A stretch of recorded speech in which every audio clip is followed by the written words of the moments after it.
Welcome to PowerF TV. We are once again excited to bring to you some interesting interview, getting to know the community, getting to know a very interesting couple, a couple I've known for quite a few years, the Sarafians, Alex and Talar Sarafians. And what brings us today here is this bottle. It's a wine bottle, yes, and there is the rosé. And it says, this comes from the Sarafian Vineyards in Armenia, or Karabakh, and the name of the wine is Aran. So, Alex, let me get to the point. If I'm not mistaken, the whole dream began in 2006. That's 14 years ago. 2005. Yes, yeah. It's been about 15 years. So this started. I had spent time in Armenia in the 1990s. I co-directed the AYF internship program in 1994 through 1996. So I had spent a few years going summers to Armenia, and started going back in the 2000s. And I really wanted to embark on an investment in somewhere in Artsakh or in Armenia. And at the time, both Talat and I were involved on the consumption side of wine quite a bit. We were consumption experts, but an opportunity presented itself to found a vineyard. So when we launched the vineyard, really it was just empty space. It was there had been no agriculture going on there. So we were able to start a vineyard from the ground up in the Republic of Artsakh on liberated territories. So that was also very important to us to help repopulate and to reinvigorate sort of the Armenians returning to liberated territories in Artsakh. So that's how we got started. It's been 15 years. It's been a fun journey, and we just started producing wine recently. So we're very excited to have launched Aran Wines. I'm sure the experience was not linear. It was not without any ups and downs. There must have been quite a few incidents that were very challenging for you. Talar, how did you feel when you first went to Karabakh and you saw these, I think it's 15 acres, Alex? Yes, 15 acres. What does it feel like to go there and see? Yeah, Vartan, it's definitely a point of pride. Prior to this project, Alex has invested in many different projects in Armenia and Artsakh. But this one, it kind of spoke to me. As Alex mentioned, we both enjoy wine. And our dream was always to have a vineyard where we can actually produce our own wine one day. And part of the dream was to have a winery as well. But we started with the vineyard. It was beautiful. It was, we took the kids back. They were able to pick the grapes off the vines. So it really was a beautiful feeling. We really lucked out. Beautiful property. There's so much work that goes in the community to connect the diaspora with Armenia. And what a beautiful example for the kids to go there with you, the parents to walk in the land, to witness the fruits of your labor. How did the kids respond? How did they enjoy it? Yeah, well, for us, it's something very special. For them, because they grew up with it, it's like no big deal. It's normal for them. We go to Armenia, we visit Artsakh, we go to vineyards. Their parents own a vineyard. I don't think it has the same. It doesn't resonate as much with them as it does for you and I, Vartan. Our generation. This was always something remote and exotic. Being able to go to Armenia and invest in Armenia and have businesses in Armenia, but for them, it's just something they're used to. So they like it. They like Armenia. They like going there. Of course. To get the wine from Karabakh or Armenia to New Jersey, there are different stages of the game. Yes. I would say, every stage of every part of everything we've done has had a certain level of difficulty. But honestly, the most difficult aspect of getting involved in the wine business in Armenia is actually has nothing to do with Armenia. It has to do with regulations in the U.S.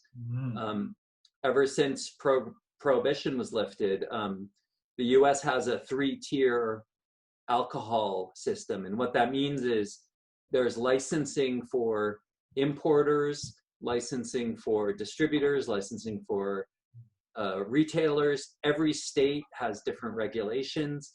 It's really a mess, Vartan, and that for us has been the most difficult and challenging part. Armenia, by comparison, is much easier to do business in. And where can we find the wine in stores in New Jersey, say, or wherever? Yes, yeah. So we just we started producing our we've owned the vineyard since 2005. We established it in 2005. We didn't start producing wine until 2018, and as you know, it takes months and months. It takes at least a good solid year to produce wine, have it age, bottle it, etc. So we just received this spring our 2018 vintage, our first vintage in the U.S. Unfortunately, receiving it coincided with this COVID-19 pandemic, so things were a little bit slow and not progressing quite the way we expected. But we've recently established a distributor relationship for New York and New Jersey, and we hope to be in stores imminently. We're actually in conversations daily with stores for distribution. So, we've passed out some wine to our friends. We've gotten good feedback, and we hope to see it in stores, at least in New York and New Jersey, imminently.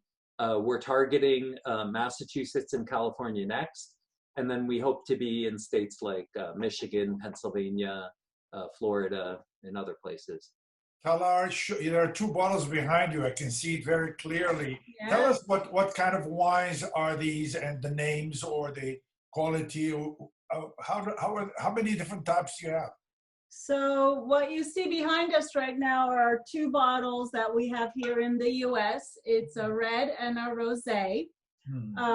They are both made of the Sireni grape. They are both indigenous to Artsakh. And they actually make a beautiful wine. Our red is a dry wine. This is our everyday, I like to call it everyday drinking wine. It tastes and we do drink it every day.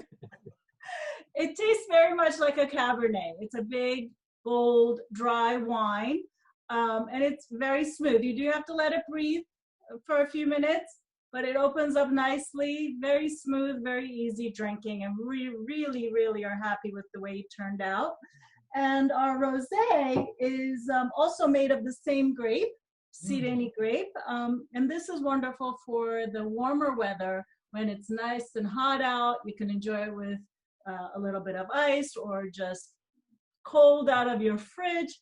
And it's a nice, dry, crisp rosé. Very, very enjoyable. We've gotten good feedback on both of these. So we're very proud to have them here. And we also have a third wine that is our Red Reserve, but that's not here in the States yet. It hasn't been bottled because it's still aging in oak barrels back in Yerevan. So we'll hope to bottle them in September, maybe? Yes, yeah, we'll be bottling the Reserve in September. The difference between the Reserve and the classic, we call this the classic red, is that the Reserve ages an additional year. So our classic red ages for 1 year in stainless steel tanks. We then bottle the classic red, and then we take what will become the Reserve, and we age that an additional year in oak barrels, and we use Artsakh oak for our barrels. So traditionally, most wines around the world are aged either in American oak or French oak are the 2 main sort of oak varieties that are used to age wine. I would say probably one of the third, most popular is what in English is called Caucasian oak, but is essentially Artsakh oak. it's another variety of oak tree that grows predominantly in Artsakh, and it makes a great barrel for aging wine. And not only is our oak from Armenia, just about everything you see here Beautiful. is indigenous to Armenia. So the bottle is produced in Armenia. It's an Armenian glass bottle. The labels, the designer. This is called a capsule. This is made in Armenia.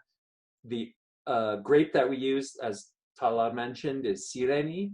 It's indigenous only in Artsakh. It's not even grown in Armenia. So really the only part of this that comes from outside of Armenia is the cork. We use French cork. So, we don't have any domestic cork in Armenia, so we use French cork. Yeah, so the name of the wine is, as you know, is Aran. And the Aran, in the 2nd century AD, we had the Armenian king Bagharshag the first, and he appointed a governor to rule the land that's found between the Arax River and the Kur River, which what we know of today as Artsakh. So the governor that King Bagharshag appointed, his name was Aran. So folk etymology is that the word Artsakh comes from Aran Tsakh, Tsakh meaning woods or dried woods. So we wanted to name the wine something meaningful that explains or shows that we've had an Armenian presence on those lands of Artsakh for at least 2,000 years, if not longer. So that's where we chose the name Aran. As you mentioned earlier, our vineyard is 15 acres, and the yield that we get, the yield of grape that we get, can be up to 45 metric tons of grape. I mean, it's different every year depending on the weather. So roughly 1 kilogram of grape makes a bottle of wine. So we could potentially, using our own grape, make up to 40 or 45,000 bottles of wine from our own grape. Now, we grow 2 varieties of grape. We grow the Sireni, and we also grow a white variety. But we decided not to make, at least not yet, a white wine from the white variety. So in 2018, we produced roughly about 12 or 13,000 bottles of our wine. 2019, we're producing about close to about 20,000 bottles. So we increased the production. And as things progress forward in 2020, we'll produce probably maybe 25,000, 30,000, depending on. And what price range are we talking about?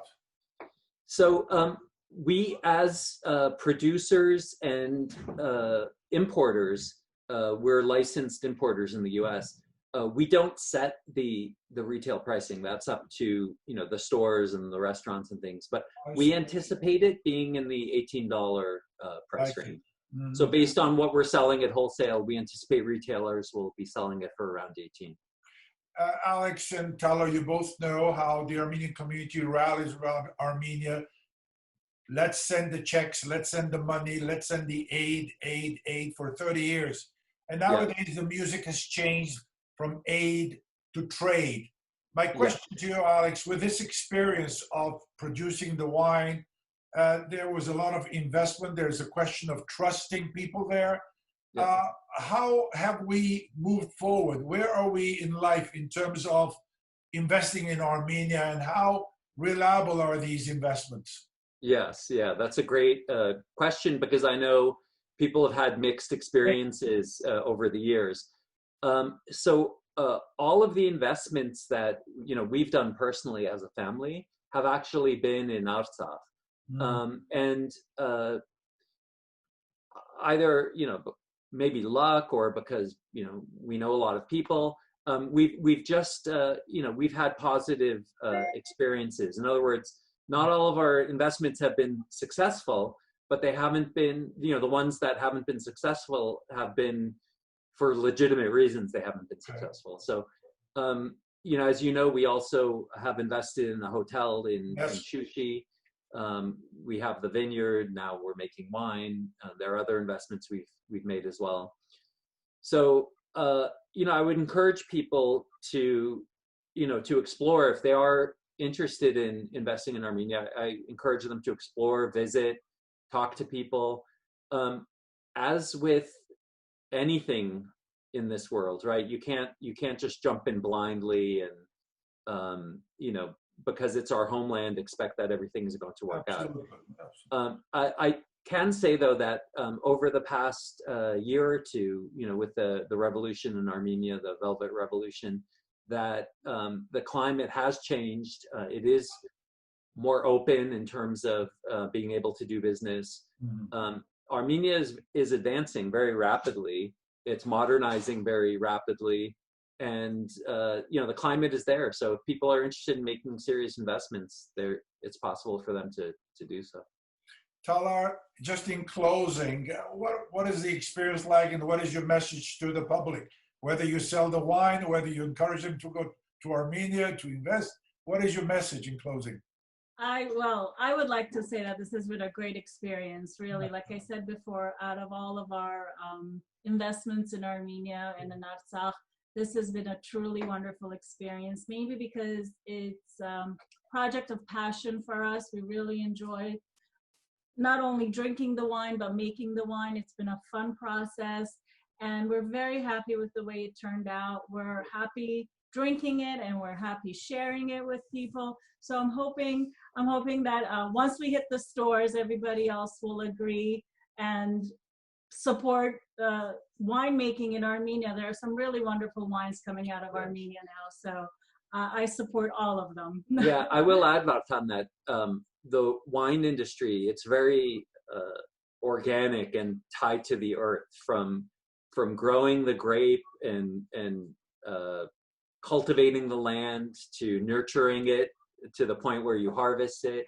Then the winemaking process is part science, part art, and being able to experience that from vineyard all the way to bottle, it has been great for us. Գիտեք, հայկական երկերը շատ են քինիի մասին, խմենք ուրախ, բայց մի գուզեի փագենք հայերենով մեկ խոսում շատ կարճ, որովհետև ի վերջո հայկական հայդակիրը հայկական դանիքի խոսենք։ Ալեքս հայերենով ինչ կգնաս ասել մեզի։ Հայերենով Հայաստանի քինի խմեցեք։ Եվ բաժակները լի։ Գնաց հայերենի։ Գնաց հայերեն։ Ուրախացեք, այո, միասին զվարճացեք, համով քինի է, Հայաստանը գսիրենք, Հայաստանի քինի գսիրենք եւ գուզենք բաժնել ծեր ընտանիքներու հետ։ Այո։ Եվ գուզեմ ասել, որ միայն, այսինքն մեր քինին միայն մեկ քինիներեն մեկն է, այսինքն Հայաստանի քինիներեն մեկն է։ Ուրիշ քինիներ ալ կան, որ ամեն տարի նոր քինիներ ելած են շուկա եւ երթալով Հայաստանի քինի շուկան պիտի մեծնա եւ պիտի, այսինքն ջանցվի աշխարհի մեջ։